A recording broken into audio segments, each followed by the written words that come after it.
In these perilous times, see from current events how biblical prophecy is coming to pass in front of our eyes.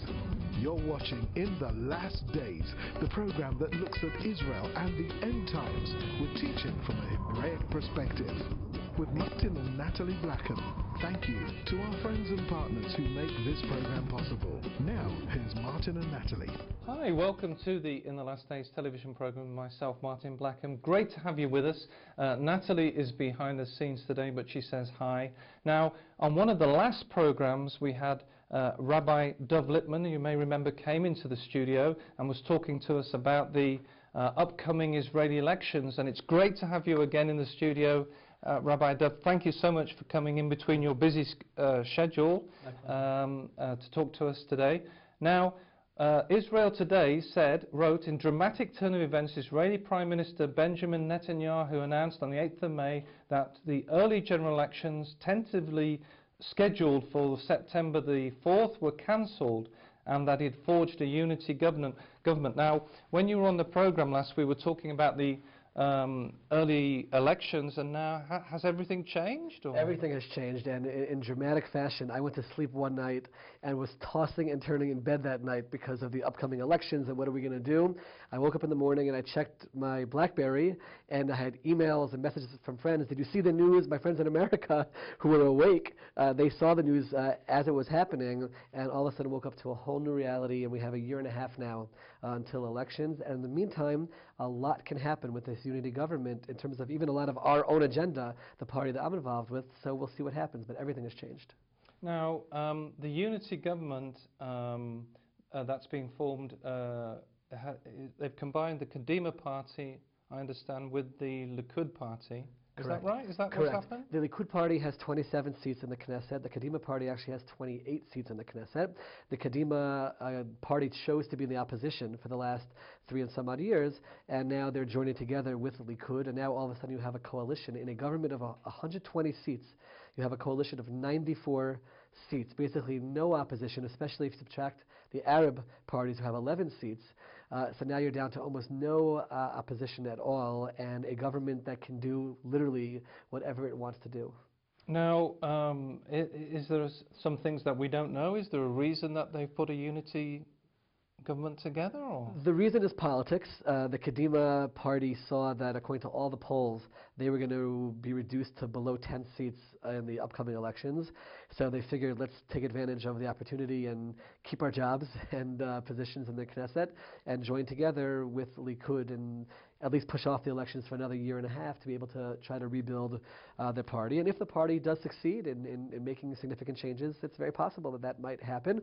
Most people say that won't happen, that this is actually the end of the Kadima party, because a party that stayed in the opposition for 3.5 years, and a leader, Shaul Mofaz, who the day before called the prime minister a liar and someone who can't be trusted and the like, and all of a sudden they're working together, they've lost a lot of the support of the broader public. So it'll be interesting to see what happens. But either way, from our perspective, it's a positive step to have the country unified and to work on issues which most of the country really wants to see happen in terms of changes in the ultra-Orthodox, possibly extremist society, things along these lines which now can happen. Last time I was here, we might have even talked about the ultra-Orthodox parties serving as the kingmakers in the government. They always had their say, and now all of a sudden with a coalition of 94 seats, their 15 seats don't really matter so much. So significant things can happen to make progress in Israel towards unity and healing some of the secular and religious rifts that have happened. And the election has been put off till, is it a year? October 2013. And does it have to happen then, or is there a time limit on the... It must happen by then. It could happen before. It could happen that either Kadima and Likud will start to have their issues with one or the other again, or some other parties might pull out. The Prime Minister might decide to declare new elections, but assuming that nothing like that happens, October 2013, it must happen by then. Now, for the Am Shalem party who you represent, has that, you've been busy in the meantime, I've seen in the Jerusalem Post, and there's things, you've been doing things. Has it changed things for? Absolutely. It buys us a lot more time. We were in somewhat of a panic mode, I would even say, where all of a sudden we had elections within a few months for a relatively new movement. That was a tremendous challenge for us. Now we have a lot more time to build up our political strength again. We will very much likely end up running together with another party. We'll see what happens. But either way, we have time to really build the movement and then eventually the party the way it has to be done. Now, you've recently had a meeting in the Knesset for Am Shalem, and Michael Freund, who's written a lot in the Jerusalem Post, was there. Yishai Fleischer from Arad Sheva, and it was quite an event you had. It was really a very special event, and it really, I think, put on display what Am Shalem is all about. You had, like you mentioned, Michael Freund, who was an advocate working so hard to bring the lost tribes back to Israel, people from different backgrounds and different countries, and saying that they have a place in Israel as well. That's very much the Am Shalem message of the inclusiveness and embracing everyone as part of the nation.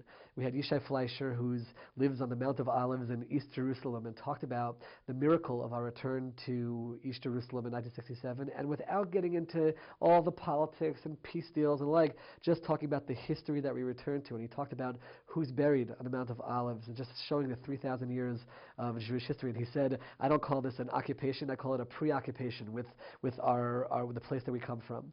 But along with them, both religious Jews, we also had a secular young woman speak, a student leader in Hebrew University, and she spoke as a secular person about her connection to Jerusalem, and that's also part of the Am Shalem message. This is not about how religious a person is. We're Jews, we're here back in Israel, and we want to just look at everyone for who they are and not make any judgments about anyone, and we're all parts of the puzzle that makes this complete nation, which is Am Shalem. And then we went one step further.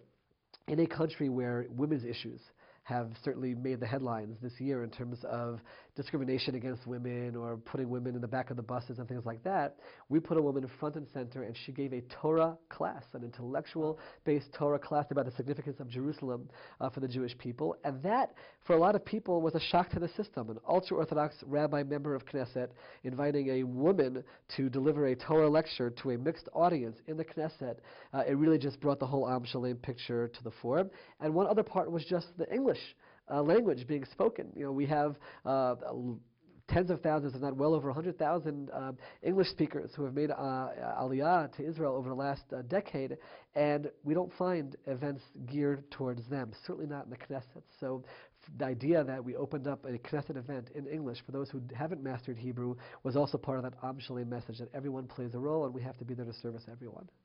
So you were in the parliament, and did you get some responses from the people who were there, or was it more to speak to them? It was more to speak to them, but afterwards, the line of people that wanted to come over to speak to each one of the presenters and to myself was long, and we gave people the time. People wanted pictures together with the members, people who spoke, and with Rabbi Absalom as well. And there was a very positive energy. That's what I would say. People walked away feeling so connected to Jerusalem, so connected to Israel, and that's really what Am Shalem wants to accomplish. We are now planning another event for the middle of the summer where we want to fill an auditorium of 650 people near Beit Shemesh. A guest speaker is going to be Daniel Gordis, who's a very well-known columnist and leader in Israel as well. Again, an English-speaking event for English-speaking Israelis, and just try to continue the movement and continue to grow this message. And we'll keep you informed at home about these meetings and about what's happening. It's quite exciting, really, because it's a new thing for there to be an English-speaking group in the Knesset. And whilst many of the Knesset members speak English, and indeed Prime Minister Benjamin Netanyahu speaks very good English and lived for a long time in the States, it's interesting to see this new group of those who've made Aliyah, who are coming together at this time to have an impact and to have a say in the parliament for changing things. Now, one of the big things, and I'll have to explain this for our viewers, that's happened in Israel is the Tau law, which some people who are watching may know about and the people may not know about, is the entry of Israeli Haredi, I think that's the right pronunciation, into the army, and the exemption. There's been for a long time an exemption. I think it was Ben Gurion, in fact, who brought this exemption in for for the Haredi, that they didn't have to serve in the army. They could go instead to their yeshiva studies or whatever they were doing. And now this is all a big boiling thing in Israel. So maybe you can tell us a bit about that. Absolutely. There's no question that throughout Jewish history, Torah study, the study of the Bible and the Talmudic texts, is it's the cornerstone of who we are. It's everything is based on that. When Israel was formed as a state, all of a sudden you have a Jewish autonomy in Israel, and we have to have an army, we have to build a country. So now all of a sudden the question came into play, what is going to happen with Torah study? And Ben-Gurion made a deal actually with a rabbi who was known as the Chazon Ish, and he said 400 young men can exclusively focus on Torah study, and everyone else should join in with the national responsibilities in terms of the army and the like.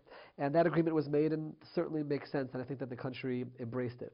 Over the years, though, no one has adjusted the deal in any kind of a way, and it was just assumed that anybody ultra-Orthodox can just sit and study. Now we have a situation where 60,000 young men, instead of serving in the army or some other kind of national service, are in yeshiva studying. And the country has a problem with it, and many ultra-Orthodox have a problem with it, because let's face it, how many young men can actually say, I'm going to sit and study over books day and night for years?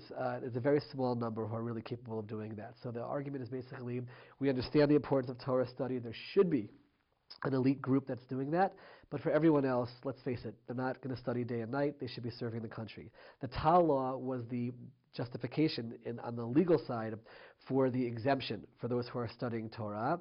That was ruled as unconstitutional, as essentially saying we can't have a situation where everybody can just claim, I'm studying Torah. Everyone has to contribute to the country. So once that was ruled unconstitutional, now the Prime Minister has convened a committee with this unity government, and they're saying they're going to address it and come up with some kind of a compromise. We at Am Shalem, especially led by an ultra-Orthodox rabbi, have been saying this from the onset of the movement, that this has to change, that there's no contradiction between Torah study and serving in the army. They actually have programs in the army today where you can have 2 classes a day and 3 prayer services a day and all your religious needs met, but you still serve in the army. And by the end of the summer, we'll see what kind of a deal is made, but you will see a change in the system, and many more, or the ultra-Orthodox, will have to start leaving the walls of the yeshiva and serving the country, either in the army or some kind of national or community service. So we have come across ourselves yeshivas. We've been to Otniel, and there's a yeshiva there where people can study and serve in the army at the same time, so that if they still, it's not like they have to give that up. They can do both, I understand. Exactly. One of the changes that we want to make, and Rabbi Salam actually wants to be the leader to make this happen, and he's even spoken to the army leadership, is to build new yeshivot, new rabbinic seminaries that are called Hesder yeshivot. They have that in a religious Zionist camp right now, and they want to make it for the ultra-Orthodox also. You could be in yeshiva, a 5-year program, study for 3.5 out of those years, but give a 1.5 years of service to the army. And I think that'll be a very positive change for the country and for the army. I think it's important for secular people to see ultra-Orthodox people who are willing to do their part for the army, and that you're able to balance a life focused on Torah study, but also doing other things as well. In the United States, where I came from, I went to a ultra-Orthodox yeshiva, but I also went to university. They have that system in place there. I hope to bring that system here. We hope to bring that system here. I think it's a change which needs to take place, where people see you can balance both the strict adherence on the religious side, but also balancing that with involvement in the world and university studies and army service and the like. Now, one of the big communities in Jerusalem, and we've done some filming there at Mea Shearim, that to me, is that going to be very difficult for them? Because when we talk about ultra-Orthodox, the immediate picture for me that comes to mind is Mea Shearim and that community. It is going to be difficult. I think that no one, even the most secular leader, no one's planning on going through the yeshivot with tanks and pulling people out and saying, here's your uniform, go serve. Everyone understands that this has to be done with sensitivity and over time and thinking long term. I think the idea of a compromise where you say those who are not in that elite group of studiers must do some kind of community service. It could be within their community, visit the sick, help the elderly. I think that's something which any religious person would have to embrace and say, this makes sense. So I think the idea is to do it slowly, give other options, and then everyone in the country will understand that you can't make this sudden shift. But over time, things can change. And even in Mea Sha'arim, people can have the honesty and the integrity to say, not all of my children are cut out to study Torah day and night for the next number of decades, but should somehow find a way to balance their Torah observance and their Judaism together with involvement in the greater society. Now, I think, isn't it true that there's a recruiting office not far from Mea Sha'arim? I don't know the exact details myself. Yeah, but it's very possible that there is. Like I said, we're not going to be pulling people out to the recruiting office, but I think that once they see that the secular agenda is not to take away anything religiously, it's just let's work together and make this a better country, I think that will soften the change for everyone, and over time I think they'll embrace it. Now, one of the big stories in the news at the moment in Israel is the problems in Tel Aviv. I think it's from South Sudanese from Africa who've been there've been problems with the community there.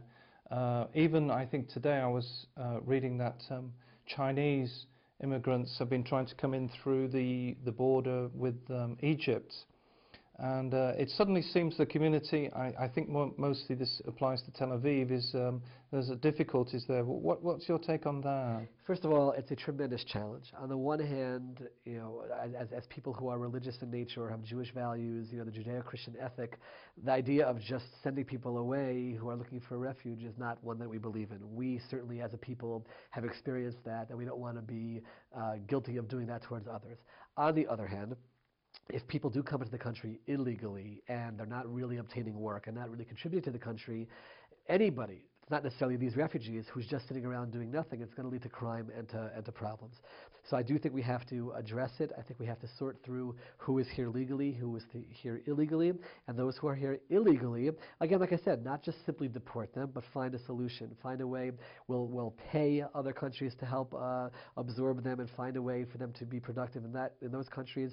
It's a very difficult challenge. I think we have to be sensitive to not simply deporting people, but on the other hand, recognizing that we can't have people who just come illegally, and if they are here, they need to be working and contributing towards the greater society. So it's a very delicate issue. I think that you have not seen any kind of an extremist response. I think all of the government authorities are debating it, dealing with it, and trying to find the right solution. I think that any kind of incitement, I know that there were protests last week where people were referring to them as cancers and other things. I don't think that's helpful. I don't think that's what we believe. I think we do have to find a delicate way, but we do have to deal with it and deal with it soon. And I think that some of the, maybe it's because of the clash of cultures. I know that for the South Sudanese there was a problem because of the war with North Sudan. I think it's just called Sudan, isn't it? And there was a war with the South Sudan, and a lot of them were asylum seekers trying to find peace. But now the situation has changed in Sudan, and it may be easier. But the problem is when you migrate, it's not always so easy to return to your country, I guess. Correct. And I don't know if we're suggesting that they go back to where they came from. I have to imagine that they were running away from very horrible lives to make the difficult trek to Israel. And like I said, I think that we can relate to that. We can relate to people who living horrible lives and sent from one place to another or having to flee from one place to the other.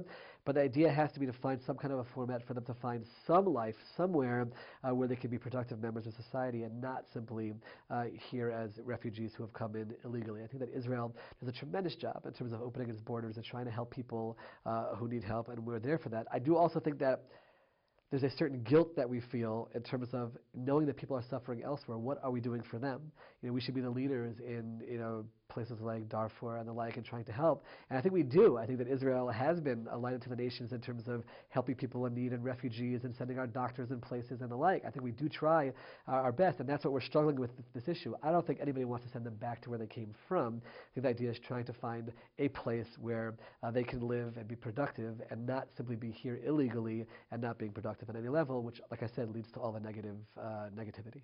Now, you've just had this meeting at the Knesset, which was on the eve of Yom Yerushalayim, which is so exciting. Jerusalem is again in the hands of the Jewish people after thousands of years. And we've just had, this week, Shavuot.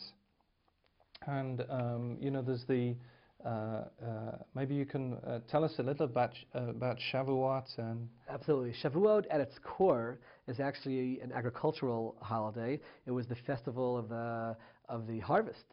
You planted, and the winter season came with the rain, and now all of a sudden in the spring the plants grew, and it was a harvest festival. And there was the celebration of the Bikurim, which is the first fruits. There would be this incredible parade from where people lived to Jerusalem with they would adorn the first fruits with all kinds of jewelry and the like, and really a celebration of the bounty which God has blessed us with. And that's certainly at its core. It also happens to be on the same date that we believe that the Torah was given at Mount Sinai. So it's very much a celebration of that momentous moment where God shared the Bible with the world and with the Jewish people.